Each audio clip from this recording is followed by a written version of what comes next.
ही स्वानंदी आली कशी नाही अजून? कुठे उधळली आहे कोणास ठाऊक. आणि दादा का असा वागतोय? काहीच फरक पडत नाहीये त्याला असं. अगं तू त्याचे इतके कान भरलेस मम्मा, तरी त्याचा काहीच उपयोग झालेला नाहीये बघ. होईल ग, येऊ दे तिला एकदा घरी, मग बघ कसा भडका उडतोय ते. मी तर म्हणतो ती या घरातून जाऊ दे, या जगातून जाऊ दे. दादा, स्वानंदी, ती म्हातारी कुणी कुणी नको. इथे फक्त आपलं राज्य असलं पाहिजे आणि या सगळ्याचा राजा मी. तू राजा, तू विसरतोयस का? तुझा नंबर नंतर येतो, आधी मम्माचा नंबर येतो. माहितीये मला. पण तुम्हाला हे कुठे माहितीये की हे सगळं वैभव मिळवण्यासाठी आजपर्यंत मी किती अपमान सहन केले, किती त्रास सहन केलाय. देव करो आणि तो दिवस लवकर येऊ जेव्हा मी या राजाची राणी होईल आणि हे सगळं वैभव माझं असेल. वा वा राणी साहेब वा. तथास्तु. राणी साहेबांचा विजय असो.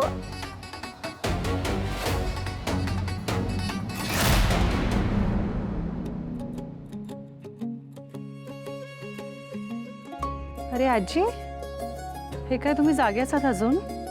मला वाटलं कार्यक्रम झाल्यावर आता जरा थकून झोपला असाल. तुझीच वाट बघत होते ग. सॉरी, मला उशीर झाला ना थोडा. गेली होतीस का घरी? नाही म्हणजे सगळे ठीक आहेत ना? मगाशी अशी घाईघाईत निघालीस ना म्हणून विचार. मी घरी नव्हते गेले आजी, मी आनंदाला आणि निकिताताईंच्या घरी गेले होते.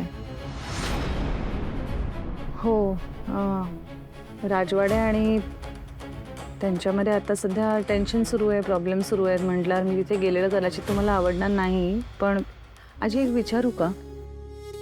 तुम्हाला खरंच असं वाटतं की आनंदाला चोरी करू शकतात? कसे आहेत ते दोघं? म्हणजे ठीक आहेत ना? हो, आता ठीक आहेत ते. आजी पण माझा नाही विश्वास बसू शकतो. म्हणजे आनंदांचा प्राण गेला तरी ते राजवाड्यांचा विश्वासघात कधीच नाही करू शकत. अर्थात त्या दिवशी माझ्याकडे याबद्दल कुठलाच पुरावा नव्हता, त्यामुळे मी बोलू नाही शकले काही. पण तू त्या दोघांच्या बाजूनेच उभी राहिलीस ना? एक सांगू का स्वानंदी, तुझ्यामध्ये ना माणसांना जोडण्याची कला आहे. म्हणजे परिस्थिती कितीही बदलो, पण तू माणसांची वागणं बदलत नाहीस. आता फक्त एकच वाटतंय की पिंट्या आणि आनंद मधलं भांडण लवकरात लवकर संपावं बाई. संपेल आजी, काळजी नका करू. त्यांची मैत्री लवकरच आधीसारखी होईल. मी आता तुम्हाला फार काही सांगू शकत नाहीये, पण लवकरच सत्य सगळ्यांसमोर आणेन मी. कुठे हरवलीस? काही नाही. पिंट्याची काळजी वाटते ना? मला आता त्याची काही काळजी नाही. म्हणजे अगं म्हणजे एवढी वर्ष मला काळजी होती की माझ्यानंतर पिंट्याचं काय होईल, पण आता मात्र मला त्याची अजिबात काळजी नाही. कारण तू आहेस ना, प्रेमळ, काळजी घेणारी, माणसं जोडणारी. त्याच्यामुळे मला तर त्याची अजिबात काळजी नाही. अगं त्याला अशीच जोडीदार हवी होती आणि तू मिळालीस ना. आता मी डोळे मिटायला मोकळी. आजी, हे असं काहीतरी बोलत जाऊ नका तुम्ही. अगं पण त्यात चुकीचं काय? झालंच की वय माझं. म्हणजे अजून किती दिवस राहिलेत सांग? असं काही नाहीये. हा असा विचारच आणायचा नाही मनात. अजून खूप खूप जगायचंय तुम्हाला. अहो 100 इथं कुठेच नाही, ही तर अशी पार कराल तुम्ही. बरं बरं, माझं असू दे. तू ना आधी जाऊन पिंट्याशी बोल. तुझ्या नवऱ्याशी, नाराज आहे तो. हो ग बाई, करीन 100 पार. जाता जा लवकर.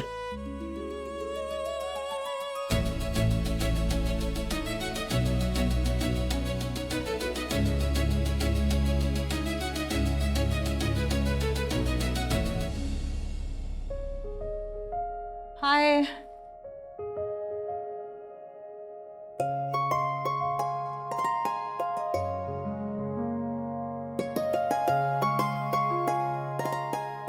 हॅलो.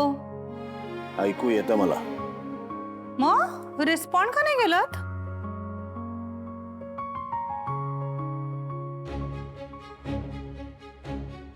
काय मी तुम्हाला हाय म्हणाले. ऐकलं? मी सांगितलं. मी काय केलं? ऐकलं तुम्ही? हो म्हणजे मी ऐकते. काय ऐकलं? मी सगळंच ऐकते. तुम्ही ना नात्यांची व्हॅल्यू करायला पाहिजे होती. म्हणजे मी नात्यांची व्हॅल्यू करत नाही? आपलं कोण परक कोण हे तुम्हाला कळायला पाहिजे. म्हणजे तुम्हाला असं म्हणायचं मला ते कळत नाही? कळतं तुम्हाला? नाही कळत का? माहित नाही. हे बघा मला नीट कळतं. फक्त तुमची आपली आणि परक्यांची व्याख्या आणि माझी आपली आणि परक्यांची व्याख्या वेगळी असू शकते.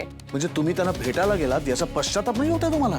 मला पश्चाताप का व्हायला हवा? तो असता तर परक्यांना जवळ केलं नसतं तुम्ही. परकी? अच्छा म्हणजे रक्ताची नसली म्हणून जोडलेली नाती परकी होऊन जातात? रक्ताची नाती ही रक्ताची असतात. तोडलेली नाती सोडून द्यायची असतात आणि मूव्ह ऑन करायचं असतं. तुम्ही झालात मूव्ह ऑन? सांगा ना. आनंदाला येत नाहीत तुमच्या डोक्यात? दिवसभरात निकिता त्यांची आठवण आली नाही असं होतं का? हे कुठले भावनिक मुद्दे काढताय तुम्ही मध्येच?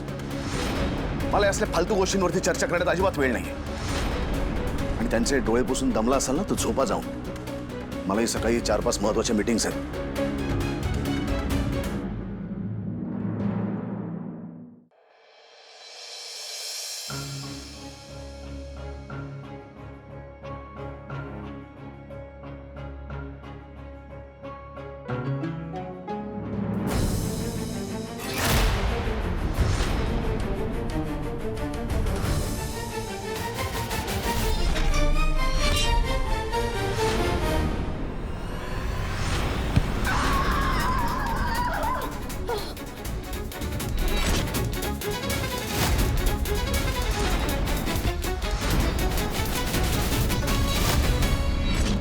आजी काय काय झालं? काही स्वप्न वगैरे पडलं का?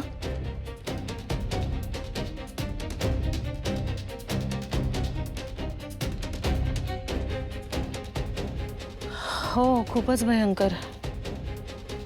आजी कुठे आहेत? आजी बाहेर असेल किंवा देवारात असेल. काय झालं?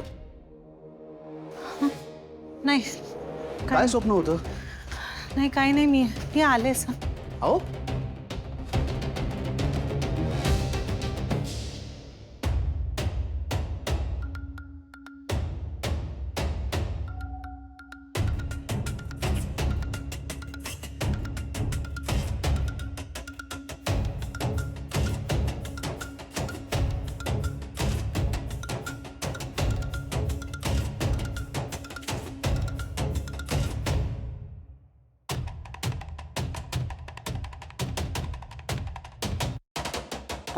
पोहे कर आज तू, पण मिरच्या कमी घाल त्याच्यात.